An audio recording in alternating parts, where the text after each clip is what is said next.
তুমি চলে যাচ্ছ, যাও, আমি তোমাকে আটকাবো না, কিন্তু শেষবারের মতো কি তুমি আমাকে কিছুই বলবা না? আমার কি হবে? তুমি আমারে ক্ষমা করে দাও আশা। ছোট্ট সুখের একটা সংসার দেওয়ার প্রতিশ্রুতি দিয়া 5 বছর আগে আমি তোমার বিয়ে করছিলাম। আমি তোমার সুন্দর জীবনটারে নষ্ট করে দিছি। আমি তোমার হতভাগ্য স্বামী, যে তোমার ভালোবাসা দেওয়ার পরিবর্তে শুধু অপমান আর অসম্মান উপহার দিছি। জানো আশা, আমি পরিবারের লোকদের সারপ্রাইজ দিতে আসা আমি নিজেই সারপ্রাইজ হয়ে গেছি। আমি জানতাম এতদিন আমি তাদের প্রিয়জন, কিন্তু কোনোদিন বুঝতে পারি নাই আমি তাদের শুধুই প্রয়োজন। আমি তাদের টাকার মেশিন, আমার প্রতি তাদের কোনো মমতা নাই। আমার জীবন, আমার স্বপ্ন, কোনো কিছুর মূল্যই তাদের কাছে নাই।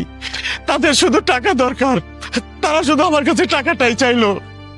আমি তো তোমার কাছে টাকা চাই নাই, আমি তো তোমার কাছে কোনোদিন টাকা পয়সা কিছু চাই নাই।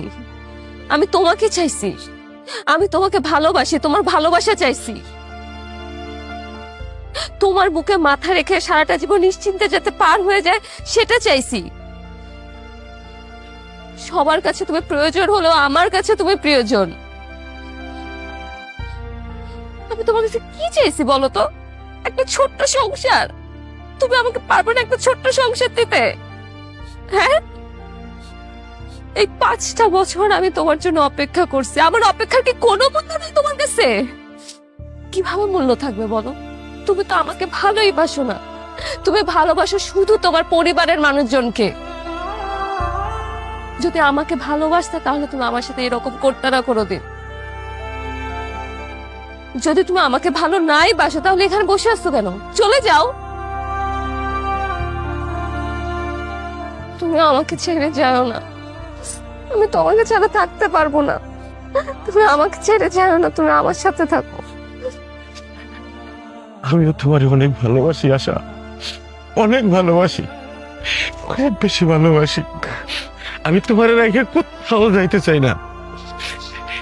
আমি তোমার নিয়ে ছোট্ট সুখের একটা সংসার করবো। আমি কোথাও যাবো না আশা, আমি কোথাও যাবো না। তুমি সত্যি কোথাও যাবে না?